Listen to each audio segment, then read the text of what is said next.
Fatal Fury, King of Fighters, Samurai Showdown. These are flagship titles you may know from game developer SNK.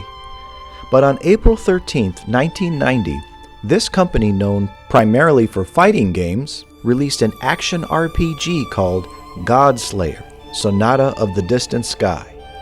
Just 3 months later, this game was released in North America with a very simple one-word name. This game would go on to be considered a hidden gem of the NES era, and in my opinion, the best action RPG on the NES, building on the foundation laid by The Legend of Zelda. In terms of story, gameplay, music, and graphics, this old gamer considers it another one of the greatest games of all time. You are in for a treat.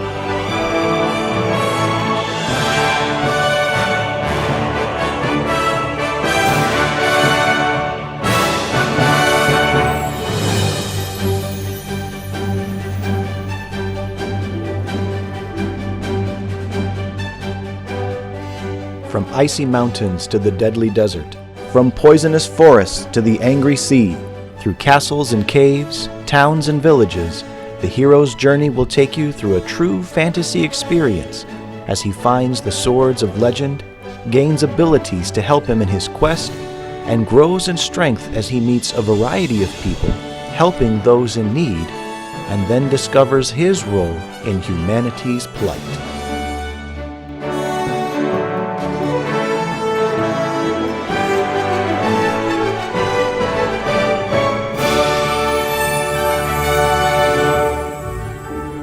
It has been said that an ending is merely a beginning in disguise, and so it was that when the Great War engulfed the world, bringing civilization as we know it to an end, it ushered in the dawn of a new era, an era in which science and technology were shunned, for they had proven to be mankind's downfall. As the survivors slowly rebuilt their world, towns and villages began to spring up, and the wisest and most capable of the people used their magic to keep order. Peace reigned over the land for 100 years, until a powerful wise man named Dragon, intrigued by the forbidden ways of science, began to study it. Realizing the power he might wield if he combined magic with technology, his mind became twisted by the urge to control and dominate his fellow men. To combat Dragon, the other wise men constructed a series of powerful swords. Based on the basic elements of the land, wind, fire, water, and thunder, the 4 swords, if used together at full power, would transform into the next elemental stage, that of crystal. This would be the mightiest weapon ever created, the Sword of Crystalis. Learning of their idea, Dragon seized the weapons, but they had made them too well, and he was unable to destroy them. Knowing they could defeat him only if used together, Dragon scattered the weapons throughout the land, and stripped the wise men of most of their power. In desperation, they began to study the writings from the time of the Great War, where they learned of a great hero. He had been imprisoned in a cave and frozen by the evil forces of the Great War, who had hoped to use his powers to control the world after the war.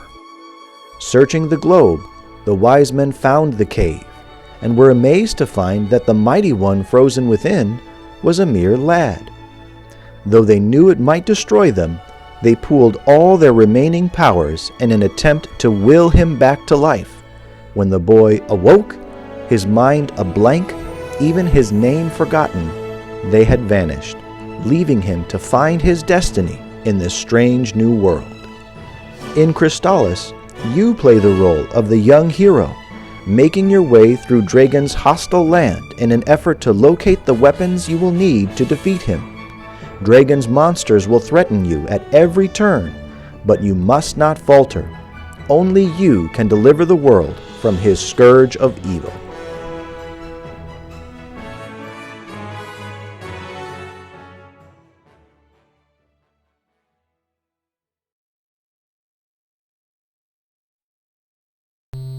Now in the Japanese version, there was no specific date. It was just 1990X.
I'm going to name my character what I always name my characters, but I think the main character's name should be Chris or Cristo, but if I told you why, that would be a spoiler.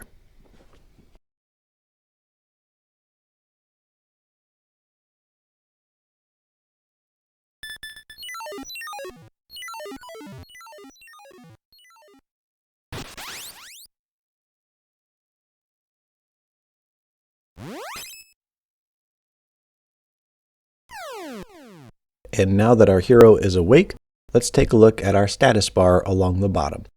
The bar next to life loses bits when you take a hit, stronger enemies will take more bits than weaker enemies, and when the bits run out, it's game over. Force is its own gauge that we will use once we get our first sword. EX is your experience points. You increase points by slaying enemies, and when the number on the left reaches the number on the right, you will level up. Your current level is indicated at the top right corner of the status bar. Your money, gained by slaying enemies, is underneath that. And your MP, consumed when using your various abilities you will learn, is at the bottom right.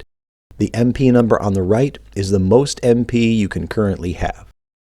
Now that we understand our status bar, let's step out into the world.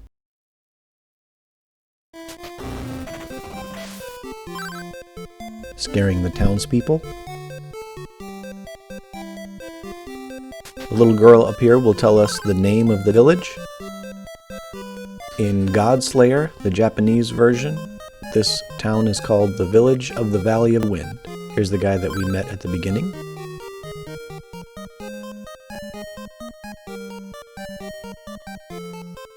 Now this here is old school gaming at its finest. There are no symbols above a character's head, no highlighted words in his text, or waypoints on a mini-map to indicate where exactly you should go in order to progress, although I do appreciate mini-maps. You have to talk to everyone, pay attention to their words, and then begin your adventure based on that information. And I believe this helps not only challenge the mind and memory, but also to immerse yourself more in the game and story. Rather than look for a symbol above a forgettable character's head, we focus on the character himself. So, let's do like we did in the old days and take notes.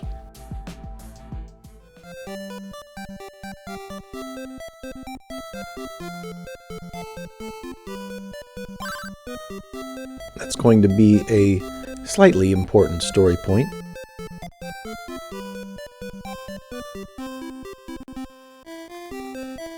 Inside this house is a pupil of Zebu.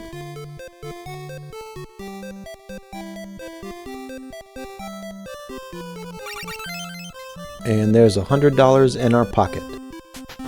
Now we're not going to do it in this playthrough, but some characters, if you talk to them twice, they will give you a little bit more information. We'll go see the Elder's house, the most prominent, with the attached barn. Another mention of the windmill.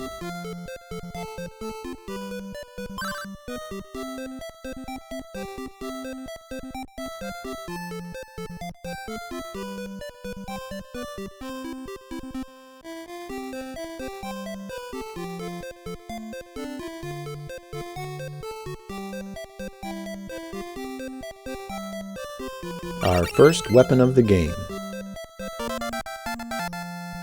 We press the select button and then A to equip, push the up button to see 3 rows of items that do not share inventory space, and then our magic ability along the bottom once we learn it. Pushing start will take you to the status screen where you can see what you have equipped and your character's status. Holding down the B button will charge, you'll see the force gauge fill for that, to give you a ranged attack. Now let's rectify the fact that we don't have any armor.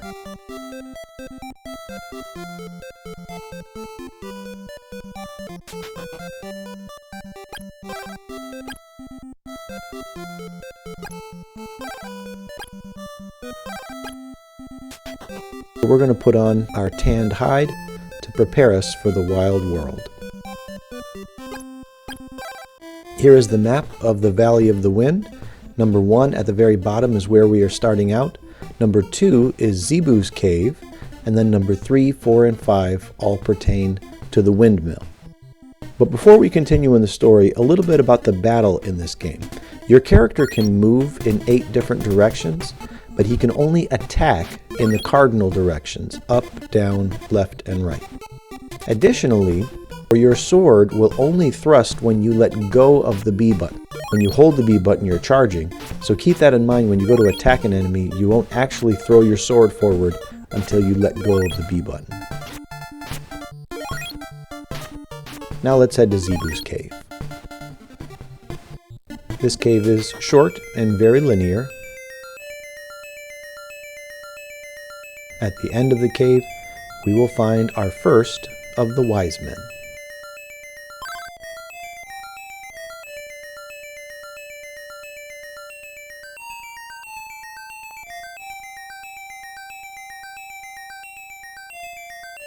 Here is an obstruction that we will be able to deal with later in the game.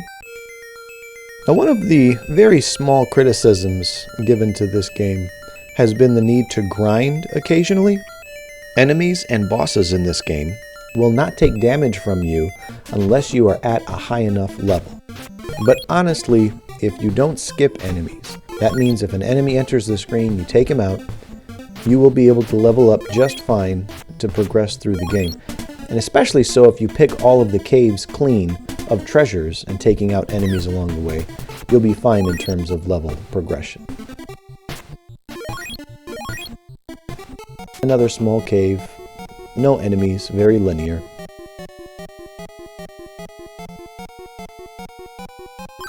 Here's a sleeping attendant. Let's continue on to the windmill.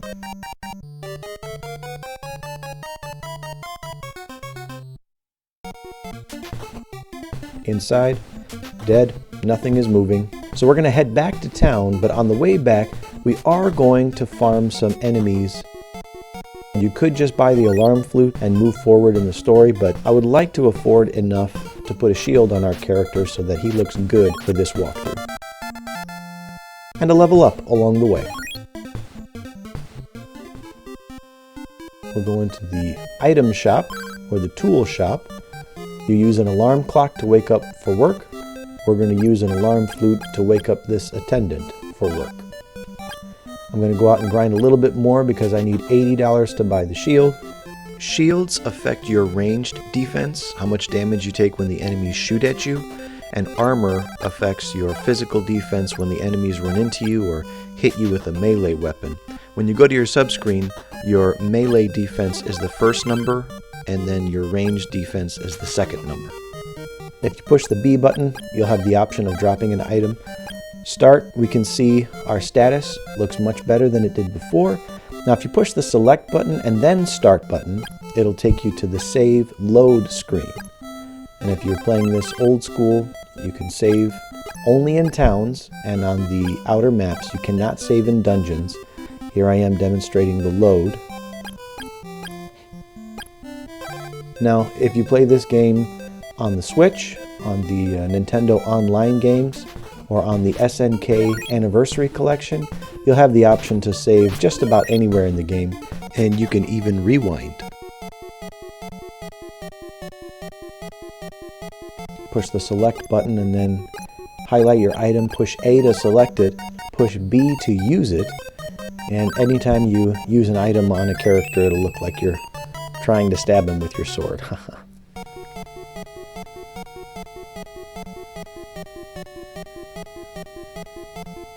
Here's another mention of something to take note of, a ball in the caves.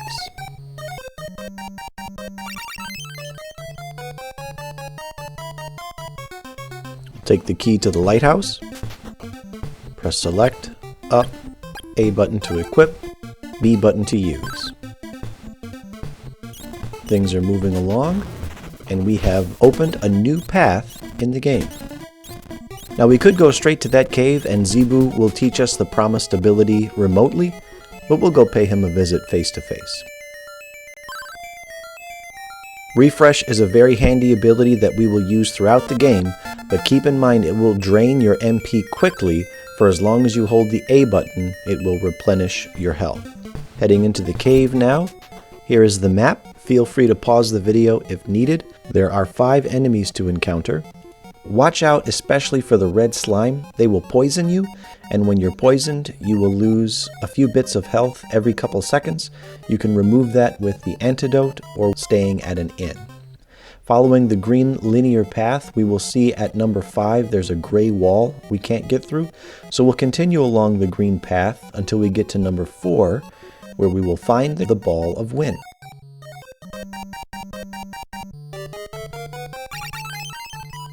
If we push select and equip the ball of wind, it adds a second charge to our ranged attack. So we follow the path back to that first number 5, that first gray wall, charge up twice, and let her rip. Now this walkthrough is designed to take you to the end of the cave where the boss is, but I do recommend picking this cave clean of all the items, especially the warp boots. They will come in handy, teleporting you out of any situation except a boss fight to any town that you've already visited. We're going to equip the refresh ability to go into our boss fight. The boss will teleport around the room, and he will send 2 little bats at you occasionally as well. I have found that the ranged attack is not worth it since he's teleporting around the room. It'll just waste time to charge up, so I like to just stab him with the sword, the old-fashioned way. And fortunately for me, he just ran right into my sword there. Here's our first accessory, the rabbit boots. So we push the select button. We use accessories with the A button, but we also use our magic abilities with the A button. So the magic will always take priority when both are equipped. You'll have to unequip your magic ability in order to use your accessory. And I love that sound. It's so nostalgic. But then again, everything in this game sounds nostalgic. Breaking through our last wall, we move on to Chapter 2.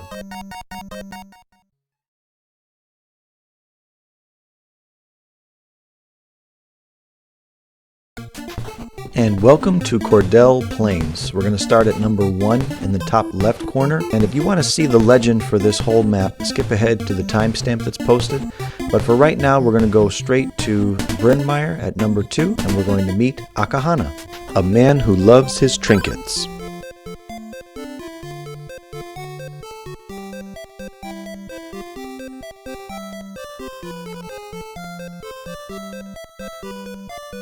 Akahana is actually Japanese for red flower or red nose, so his name should actually be Red Nose. Akahana is a transliteration. We'll make a note of that as well. Inside the armor shop, the equipment is better defense-wise, but there are no special characteristics, just better gear in general. You have a base defense against melee and ranged attacks, which means if you completely unequip your character, you will still have a number on your stats for those defenses, and that number will level up with you as your character levels up.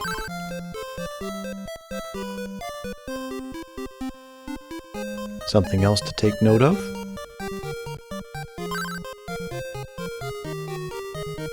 And we will add that to the last bit of information we received. In Godslayer, it's called the Village of Orcs. I wonder how you pronounce that. Sabre. Here's a new shop where we can sell our old equipment. Get a little money back towards new items and equipment.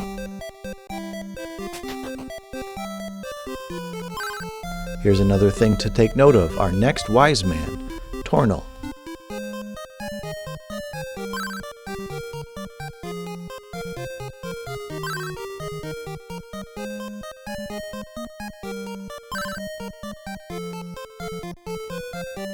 And he's off. I wonder if we'll see him again.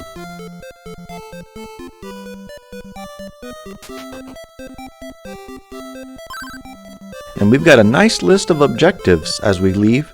Let's head first for Tornel's house in the north. We have some enemies coming up that will throw axes at you, so pay attention to that. And the darker ground is harmful. If you stand in it, it will eat away at your hit points. You can use the rabbit boots to jump continually while standing in it, and that will prevent you from taking damage.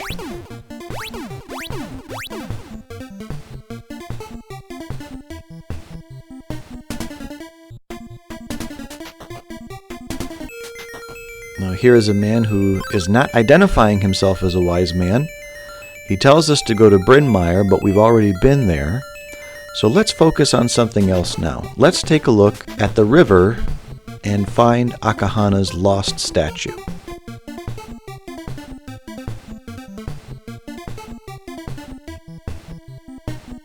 Here we go.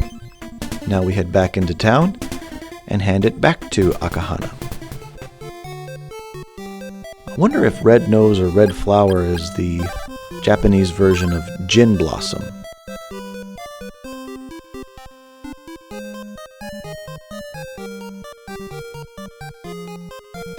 This will be a crucial item for the next area we discover. We're going to head back to Tornel's house to see if anything has changed. The individual still says to go to Bryn Mawr, so let's move on in our notes to the poisonous forest. Now, as we play this game, you're going to notice that the enemies have names that I have given them. They are not official names. I haven't found any official names. They're not in the instruction book or anywhere that I've seen on the internet. So they're just there for simplicity. I've made them up. Now we see enemies that are impervious to our attack. That means we need another weapon, or we need to be a higher level. But in the case of that blue mushroom, we need another weapon.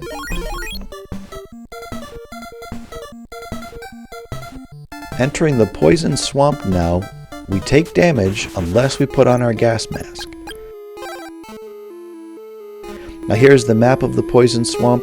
It's not very complicated at all. We're going to head towards the center and then go straight north to number 2, which is the entrance to the village of Oak. As we do so, there are 3 enemies we have to watch out for: a walking bug, a flying bug, and these dandelion puffballs. It's good to keep in mind that the first charge of your sword will not go through walls, but the second charge of your sword will. Here they're blocking the entrance to the shops. Everyone says the same thing because they don't speak our language. Although I am detecting the cold shoulder.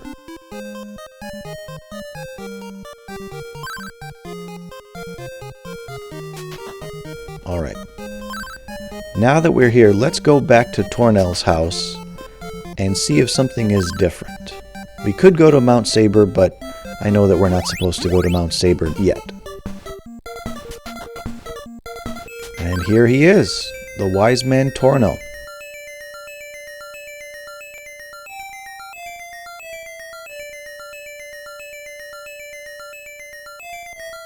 Now here's a difficult part of the game. So much so that many people cheat their way through it.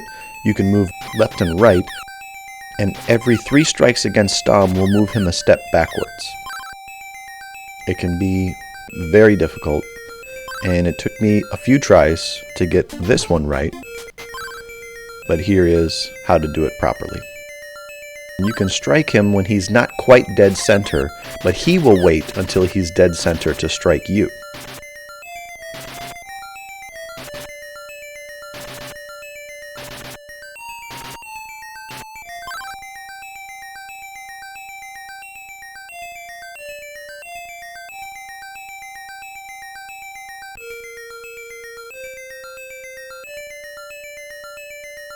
Another objective.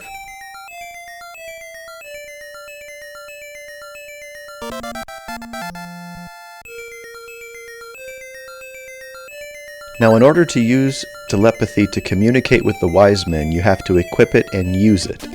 But the ability to speak to animals and non-human creatures is innate. You won't have to equip it to use it. Here's our 4 wise men. We get to see all 4 of them now.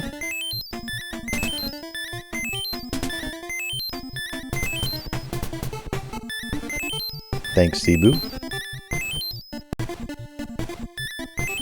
Now, we don't have enough MP to see what Kenzu has to say, but all he tells you is to leave him alone. That's the kind of guy he is.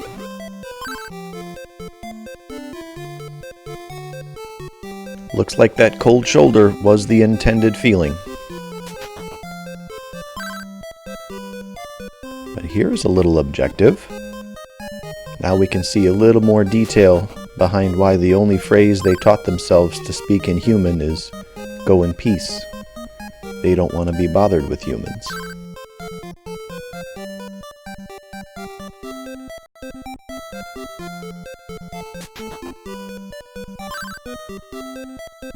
So my life and mana aren't in real good shape, so I'm going to go to Bryn Mawr, stay at the inn, and then come back to Oak, and go find that lady's son.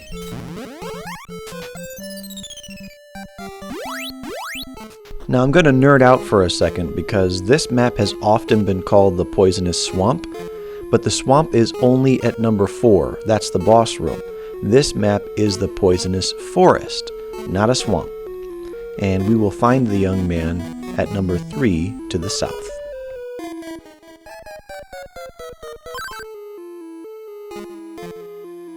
Now, this may look like one of those situations where the NPC is walking faster than your walking speed, but slower than your running speed, but he will keep up with you, no problem.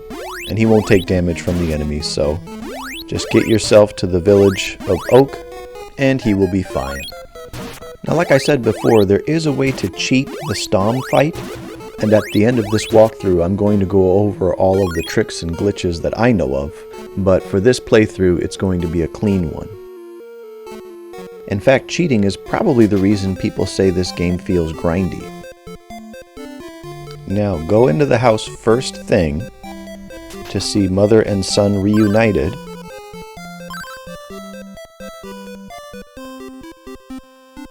A special key item. And then when we head back outside, the people have softened in their attitude towards us, and we can use the shops. A little information on how to use the item we just received.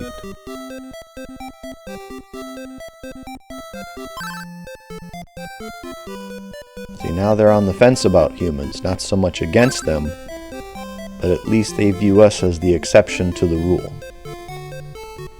We're slowly breaking stereotypes. Here's a new item at this item shop. It'll help to restore some of your MP in battle. Not a bad item to have in your inventory.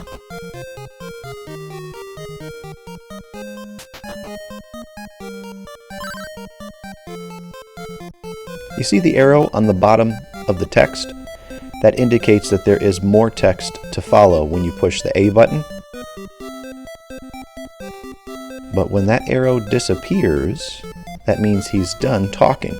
And if you missed anything, push the select button and it will start his dialogue all over again.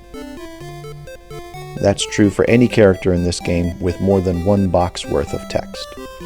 But anyway, here is our new sword. It has a little bit more attack than the Sword of Wind, and it will prove effective against every enemy that we come in contact with for now.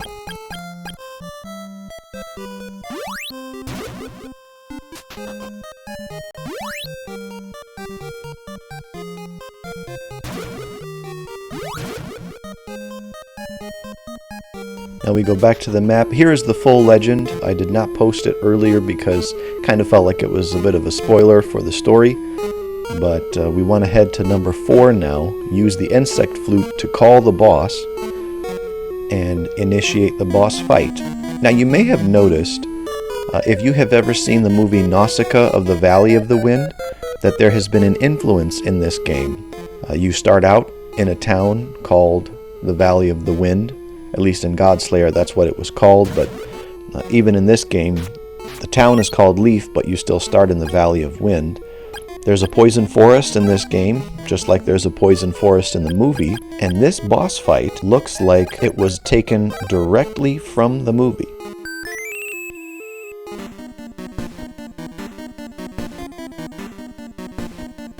Now this boss is only vulnerable in the center, where he's shooting his shots. These enemies that spawn, they don't give you any experience or gold. You can wait until the boss comes right center, give him a shot before he starts shooting at you. But if you get real close to his shots, you can fire right down the middle at him, and I'm trying to do that. I'm trying to get close enough to shoot him while he's shooting. And you can see towards the end of this fight, I do manage to get right in the middle and shoot him even while he's shooting at me.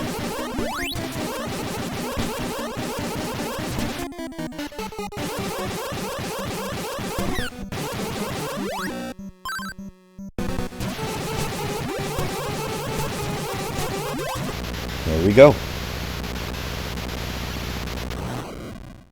And even quicker than obtaining the Ball of Wind, we now have the Ball of Fire.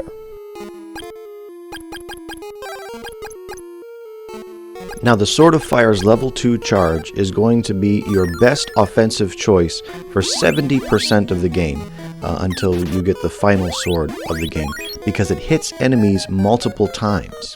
And I have found that there is no difference in strength between the first charge and the second charge of a sword. But the fact that the Ball of Fire charge 2 hits an enemy multiple times, it does make it a stronger attack and excellent for offense. We'll check back in with the dwarves now. Here's a little direction. We will find Tornell on the west side of Mount Sabre. That'll be where we head next. Mom and son don't have much new dialogue.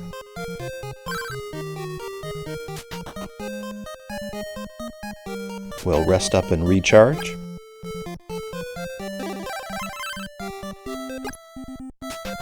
And the people of the town, we will notice, have taken a full 180 in their view of humans. They think we're great.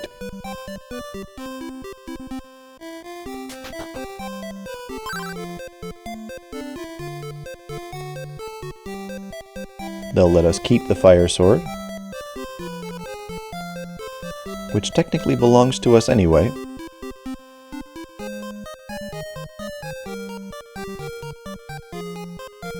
Now in Godslayer, this village of orcs actually begin worshipping you. By their text, there are no extra scenes of worship. And now that our hero is comfortable with heroics, we will move on to Chapter 3.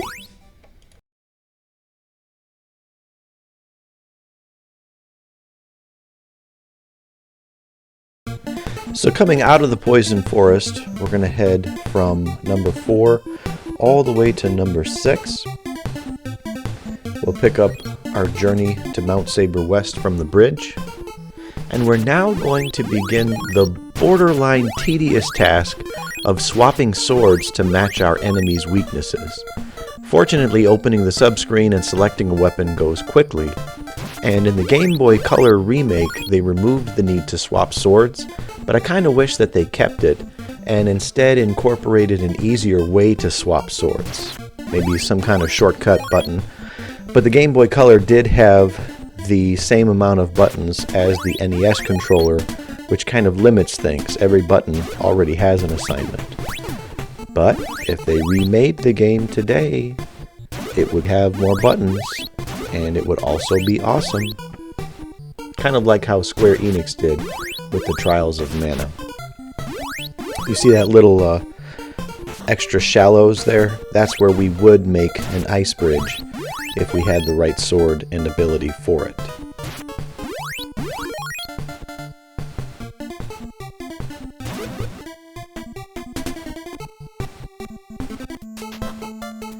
Here is Mount Sabre West. Outside, the enemies are weak to the fire sword. Now it's important to go through this door on the right first, and I'll tell you why when we get towards the end of it. Most of the enemies on the inside are vulnerable to the Sword of Wind, so you'll want to make that swap.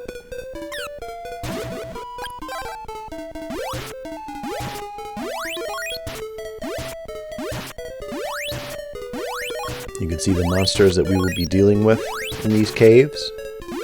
But this cave here is a short cave, and you have to walk through this door in order to trigger the events after you pass the test on the west side of Mount Sabre. As we break down this ice wall with level 2 of the fire sword, we see a very familiar face.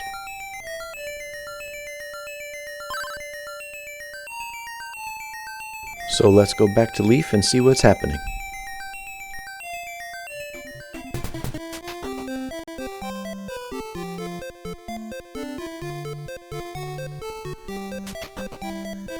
The place is deserted.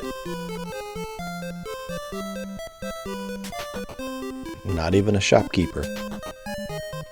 So let's go into the barn now that we're able to talk to animals and see what happened. Okay. That is something we will have to address after the test of the Wise Man. So we go back to Mount Sabre West. Here is our map. We are coming out of door A. We need to make it to H, but we have to have the tornado bracelet first. In order to do that, we have to go through door D, and to get through door D, we have to climb the ice slope at number 3. Now going up this slope, you can't walk up, but with the rabbit boots equipped, if you start with a jump, it'll allow you to climb just enough.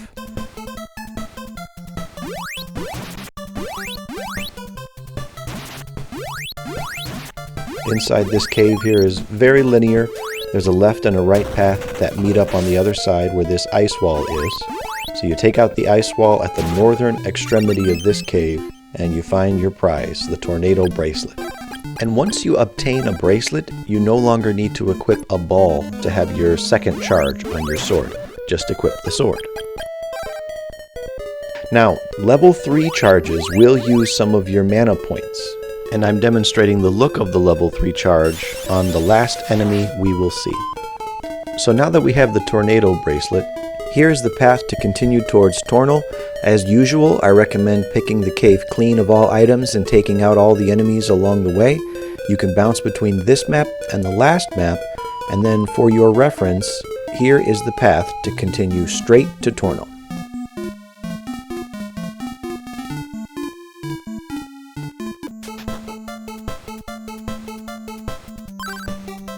Guess he didn't have that much faith in us.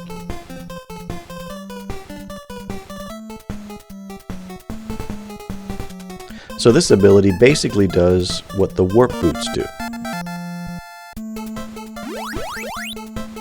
Now I'm going to deplete the rest of my MP in order to heal up,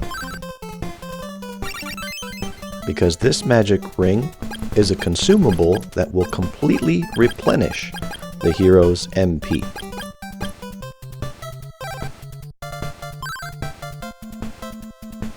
With this, we will warp back to Brynmire, take care of some business, and then head towards Mount Sabre North to see if we can get any answers about the people of Leaf.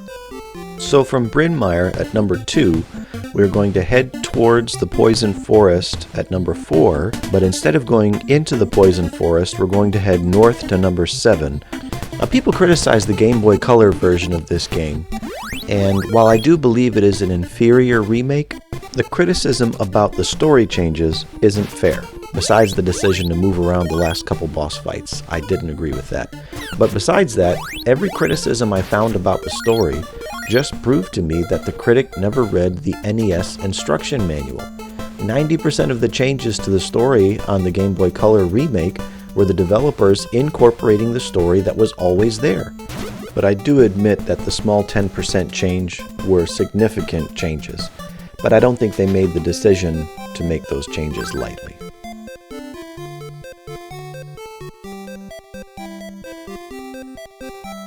Now here is Nadare's Inn, or Nadare as they say it in Japan.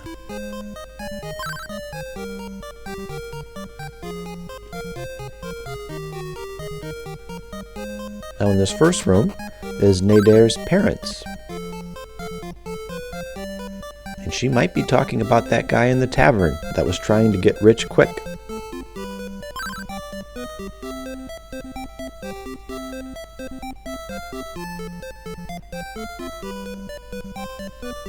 In the Japanese text, he was much more savage to Nadare.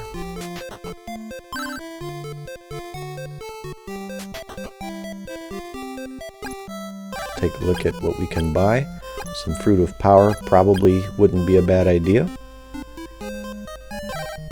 But I did not buy it, and I'm going to regret that later.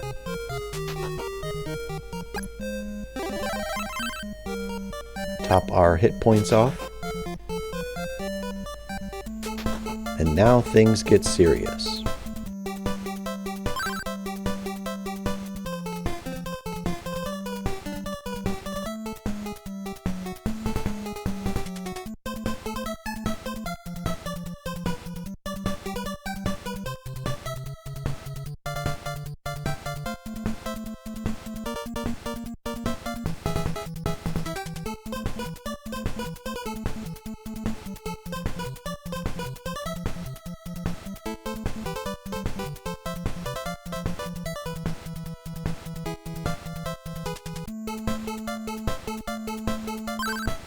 And the story gets a little darker.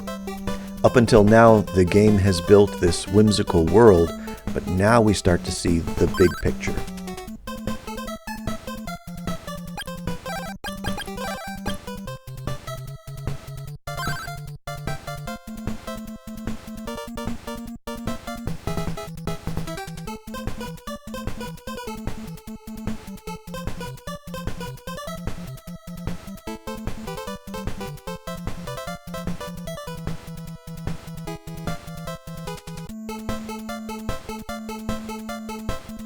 Our first official run-in with the Dragonians. And they're not any more happy to see us than we are to see them. Now these soldiers pack a wallop with their swords, and they reach just as long as your sword, if not a little bit longer, so I definitely recommend ranged attacks. And for this point in the game, they do give a nice bit of experience points. Here is the map of the area. Feel free to pause the game as you like. Also, the enemies that you will be encountering, some of them are poisonous, and they have different immunities to the swords, so make sure you pay attention to which one works.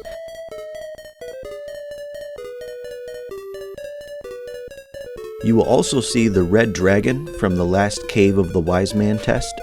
And these ice golems, keep in mind to use ranged attacks against them, as the melee attacks just don't seem to take them out. You'll be there hitting them with your sword all day.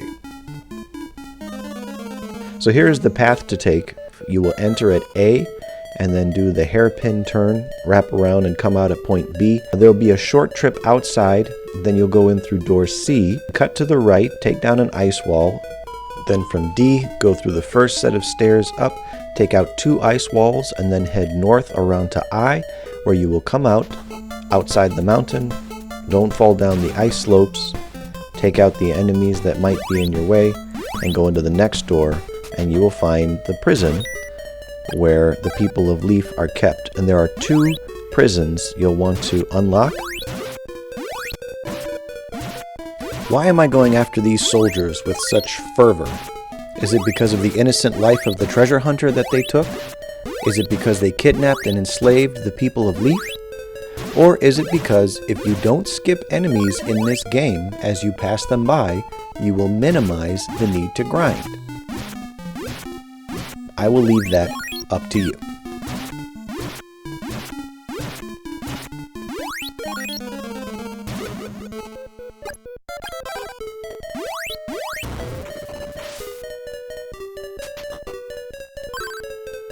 Not very grateful.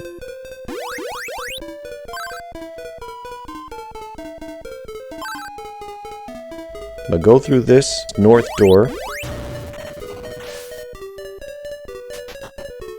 You will need this key to prison for after the boss fight.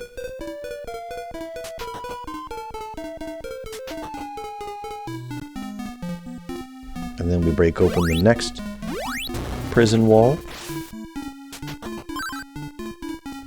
That is an important story point, the special metal that the Dragonians are having them mine. Polite little girl. Don't worry, kid, we already took care of them.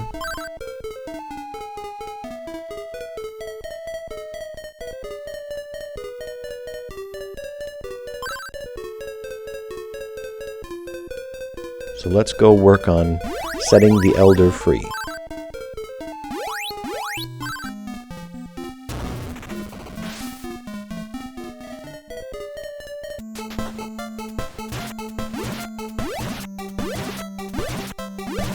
Alright, now because I'm at this point in the game, I'm not in a good spot. I don't have much health or MP. I can't save, so I'm going to recharge what I can of my health with my mana points. And then I'm going to see if maybe I missed an item in the cave. Nope. And I've actually ended up with even less health than when I ventured out looking for that item. So now I have a decision to make. If I fall down that slope, it will take me back to Nadair's Inn, but I'll have to walk through all these caves all over again. Do I do that, or do I try to fight the boss? I decided to try and fight the boss.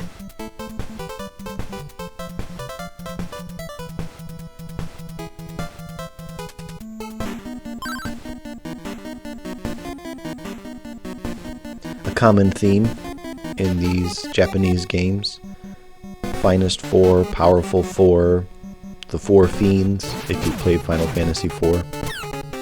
So General Kelbaskew will try to ram into you and stomp his foot to throw up some snow in your direction.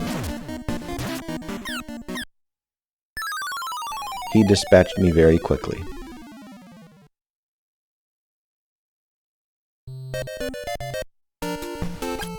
Now here's a life lesson that video games have taught me. I'm in a predicament, and I can get mad and quit, or I can persist. Sometimes in life you face a situation that you were unequipped for. Maybe it was the lemons life handed you, or maybe you put yourself there. Once you realize you're in over your head, be smart and back out, if you can. But maybe this challenge is keeping you from something important to you, not unrequited love. If someone doesn't feel for you the way you do for them, you must find a way to move on from those feelings. Life taught me that. But outside of that, if the obstacle you face keeps you from something important to you, don't get mad, take a step back, and get yourself together. Get a good night's rest. Figure out what you needed to succeed that was missing.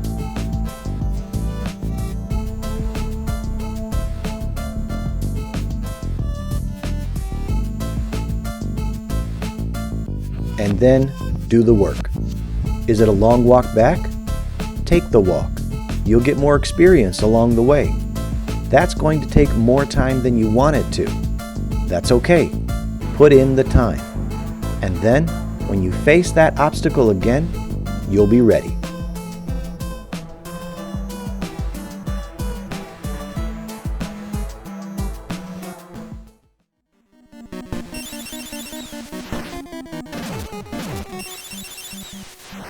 Here Calbuscu goes to ram into me, but I just hold down that refresh button while swinging my sword at the same time.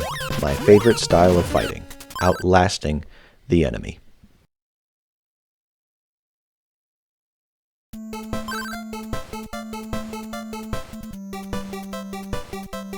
And the general leaves behind our next bracelet.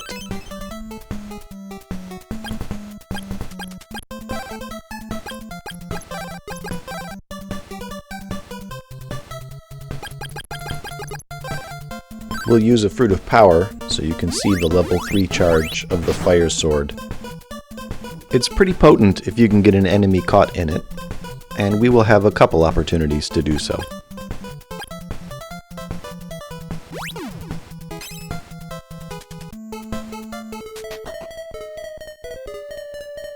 Here is the Elder of Leaf Village. And we have officially saved Leaf.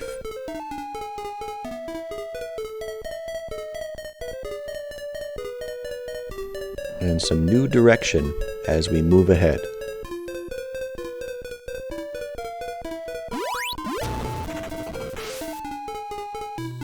We have a linear path that will move us on to Chapter 4.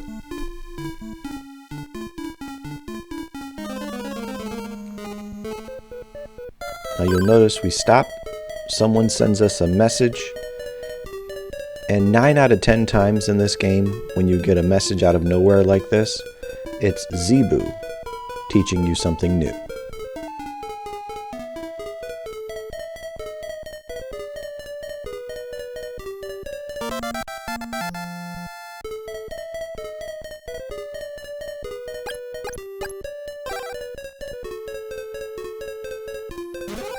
And with this new ability, we move on to the next chapter.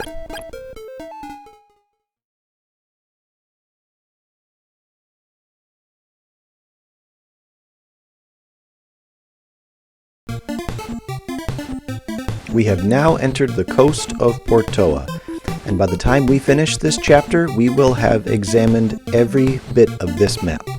But for right now, we start at number 1 in the north. We're going to head towards the capital of Portoa at number 2.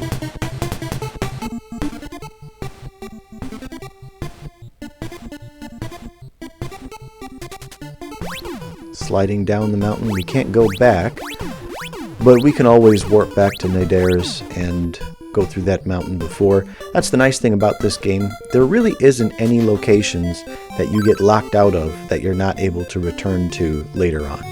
I do like that. So this town is connected to Mount Sabre because of the water. And in the item shop we have a new plant and a new fruit. The plant will cure us of paralysis. The fruit will cure us of petrification, 2 status effects that we will come in contact with in the caves of Portoa's area.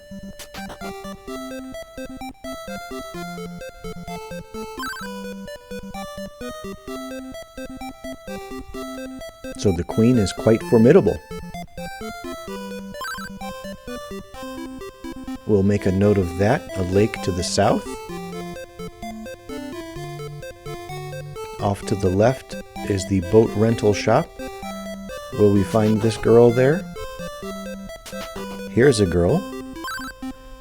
She is the daughter of the boat rental shop owner, so we must have missed the girl from the South Lake. Here in the armor shop, we have some updated armor, some expensive armor, but just overall better defense, no special characteristics.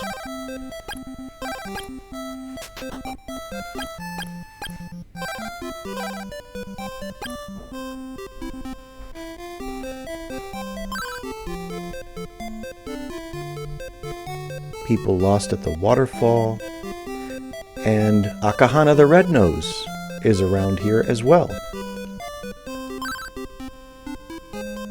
Alright, a fortune teller, we'll make note of that. And before we head into the castle, we've got 2 more houses to look at.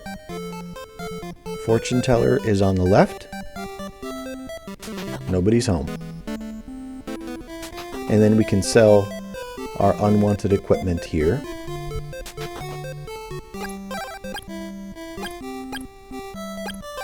Not getting too much cash back towards the purchase of new shield or gear. Let's go see the Queen.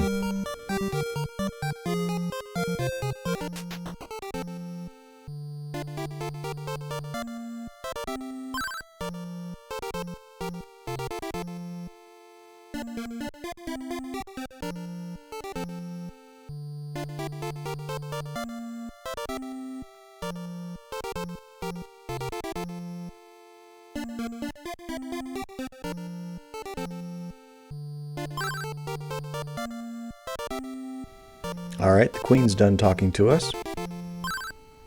Oh, excuse us. Let's take a look at these side doors and interact with the Queen's subjects. Evans.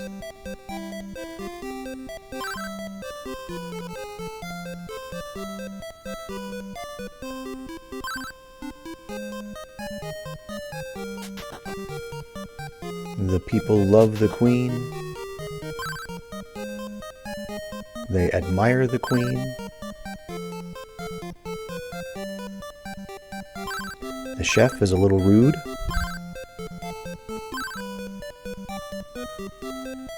And there's something to take note of.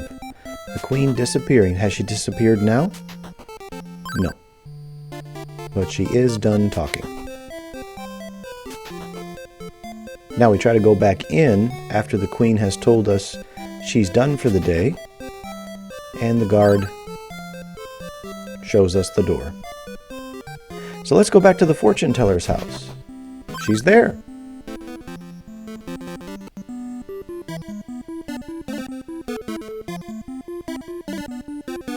And she says go back to the Queen. So we'll go back to talk to the Queen again.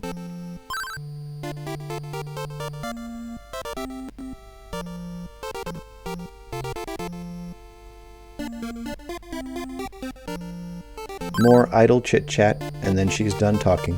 Now you can go back and forth between the fortune teller and the Queen multiple times, but in order for us to trigger the next series of events, we have to equip paralysis, put the guard to sleep so that we can bypass him and find an empty throne room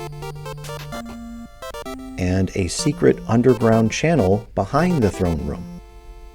Now this triggers the next series of events, and you'll notice those shallows on the south side of this room. We can make an ice bridge there eventually.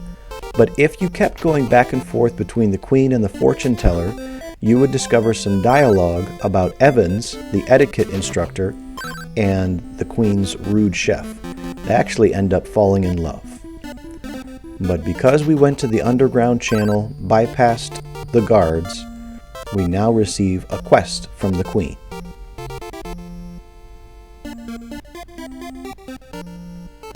We have an important story item. The fruit of lime cures you of petrification. The flute of lime cures others of petrification. So we're going to head out to the open fields. And we have a similar enemy here with the Sahagan. But there is a flying enemy now. And we did deal with a flying enemy in the poison forest. But at this point we're going to come across flying enemies pretty consistently now. So keep in mind that when this red coral shows up, it's going to fly off screen. And most enemies, when they're off screen, they leave you alone until you walk back in their direction to bring them on screen. The flying enemies will do a circle off screen and re-enter the screen to continue attacking you. I want to take care of this red coral, but first I'm going to get rid of his buddies that are hassling me and try to dodge him. The red corals are worth a nice bit of money and experience, but I want to take my shot unobstructed.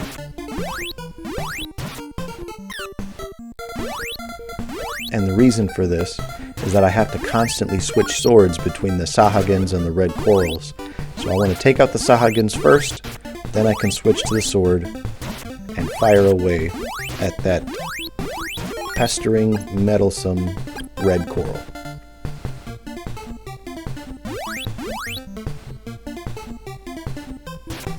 go. Now I got him. Let's head into the Waterfall Cave. So there's a first phase to this cave. Here's the whole map for your reference. But the first phase to this cave, you'll come across two enemies. There's a red crab, which will poison you, and a chest that is a mimic. It's not a real treasure chest, but it will give you a lot of cash and a lot of experience points. You also have to make sure you're at a high enough level to do damage to the mimic. But here is your first path that will lead you to the first pivotal point of this cave, down at number 3. You will come across those petrified individuals who went to the waterfall and never came back. Equip your flute of lime, play the flute, and they return to normal. This guy has some information about the fog lamp. It's in a cave across the river, so we'll make a note of that.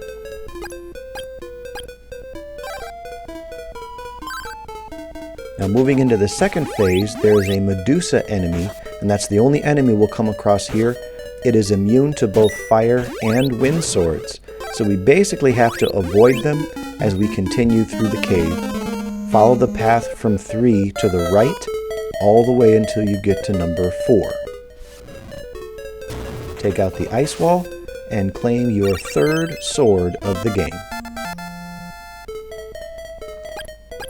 Now we can damage the Medusa enemies, and we can explore the rest of the cave if we choose to do so.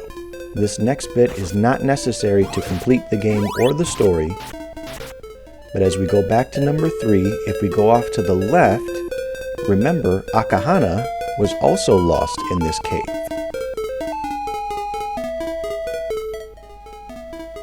As we go up to number 6, we find him getting himself in a bit of trouble.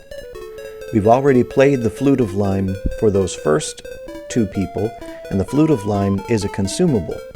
But if we head north along this river of water in the cave, we'll find a treasure chest, and within the treasure chest is the Flute of Lime.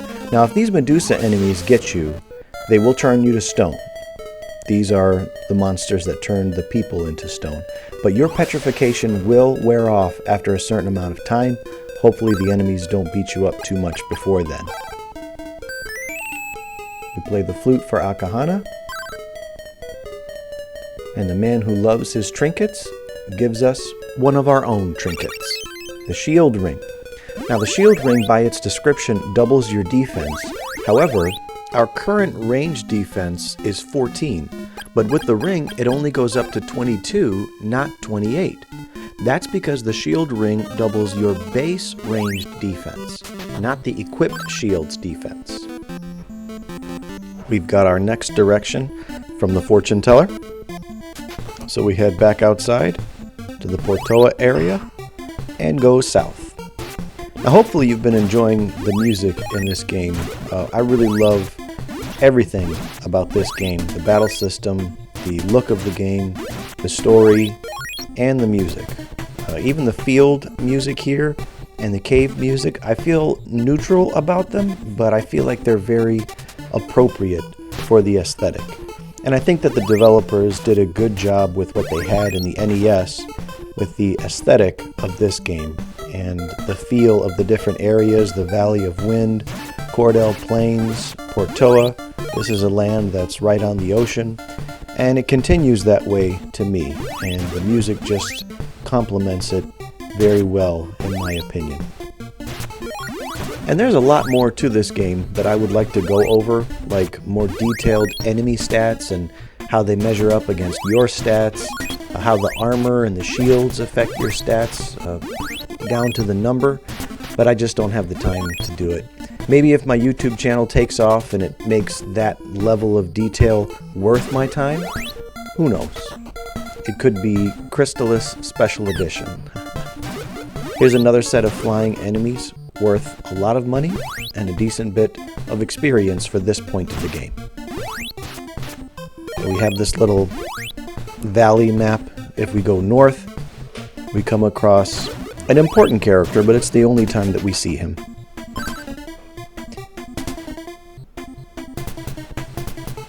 This is Rage, in Japan, Rage.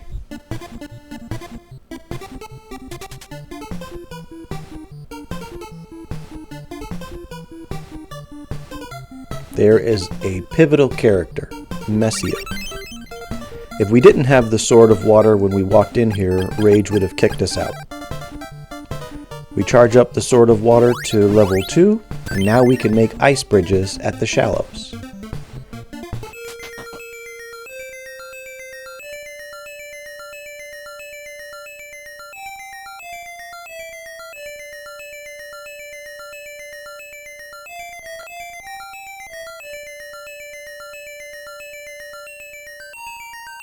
Here is our counterpart, as you can tell by the room. This is Messia, and Messia is distinguished from other female characters by the gold-banded ponytails on the sides of her head.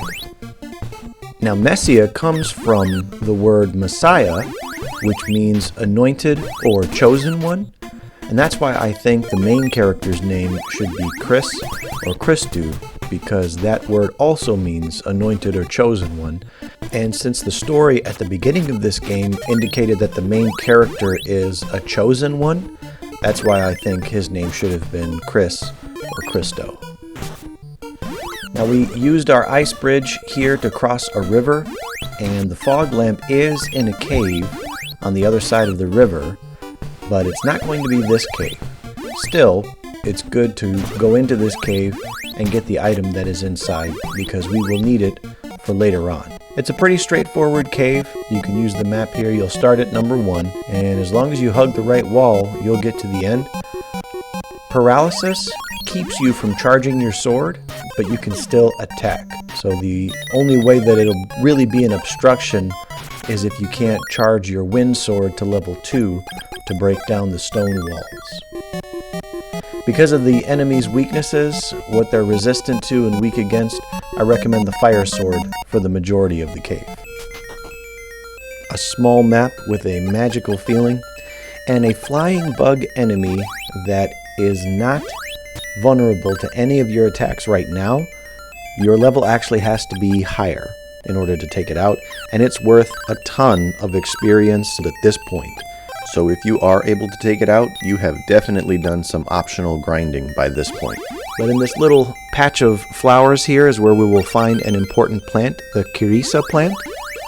We'll have to give that to the Queen of the Amazons. And we have to go to the Amazon village anyway in order to get an important item. We'll do that soon. And I don't have enough MP to warp back to town. Sometimes if you talk to the wise men, they will recharge your MP for you. But they did not do that for me here. Still, that's an important piece of information that we're going to keep in mind. I took the walk back to Bryn Mawr, took a nap, and I'm moving ahead in the story.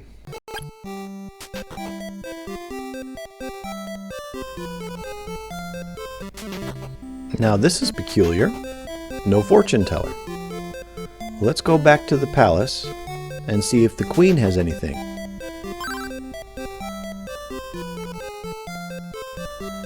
Now they are openly allowing us into the underground channel. We have the ability to create ice bridges now with the Sword of Water at level 2.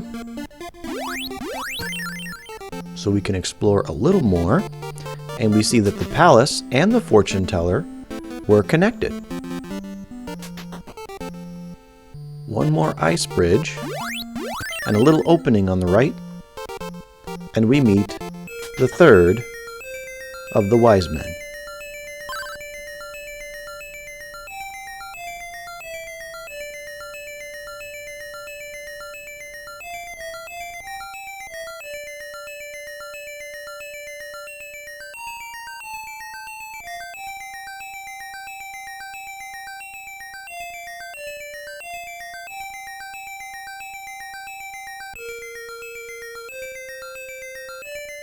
And an extra objective.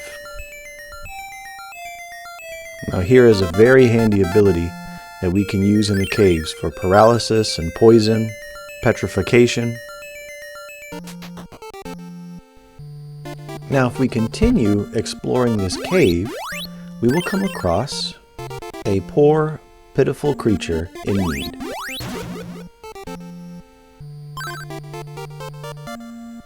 I did not have any medical herbs, so I have to go back into town, buy some, and it's just your regular medical herb that you can buy at the store.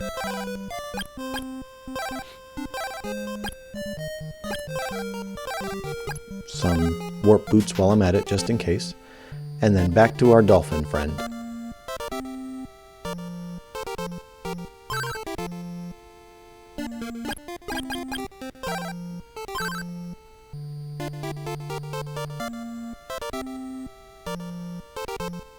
And he gives you one of my favorite items of the game, the shell flute. There he goes.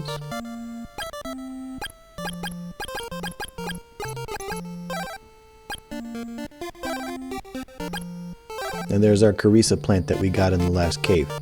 We cannot use the shell flute here yet. Now we're going to head back outside. We have the objective to calm the angry sea, so we need a boat to get out to sea. Can't call the dolphin. The boat shop owner is here, but he doesn't want anything to do with us. We have to find his lamp. But before we do that, we're going to take a detour, and we're going to warp to Bryn Mawr, and we're going to follow that trail to the Amazons.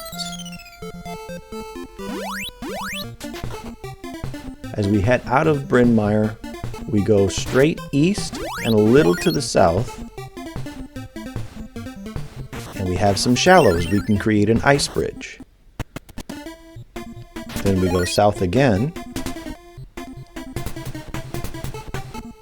Cross through the dangerous ground. Here is the village of women. And already we feel like we don't belong here. Now the armor shop, though, they will do business with us, and they have two shields that are special. The mirror shield, which will guard against petrification, and the sacred shield, which will guard against paralysis. If we try to enter the queen's house, can't get in there. But what we can do is come back, equip paralysis, put the guard to sleep, and walk in. Now don't talk to the queen when you're in here. They don't want us in here. Let's go around to the back and in the basement, and we will find right away our blizzard bracelet. So now we have 3 swords, 3 bracelets, and this one has quite an animation to it. But if you want to, talk to the queen, and then you'll see we're frozen, can't do anything but talk to the queen, and the guards walk us outside. As soon as we walk far enough away, the guard will stand in front of us. But we got what we came for, the blizzard bracelet. Now we're back at Portoa, and we're going to head straight east and a little north in order to find the cave that contains the fog lamp. Thankfully, both the Sahagan and the red coral are weak to the water sword. We won't have to do switching around for them.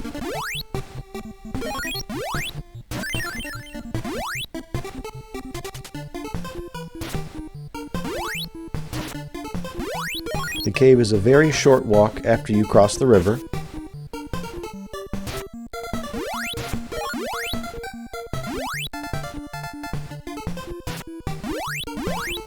Here is the map of the Fog Lamp Cave. Enemies in the bottom left corner are all the ones that we will see. The white circle is a mimic chest. Be careful of that. But all these enemies we've already encountered before. You're going to start at number 1 and wrap all the way around the following path to A, and then pick up A on the right side, wrap around, take out 3 stone walls to get to B, and then B is very linear even though it winds around to number 4, where we will find our fog lamp. With our fog lamp in hand, now we head back to Portoa, and we find the grumpy boat shop owner. Give him his item, and put him in a much better mood.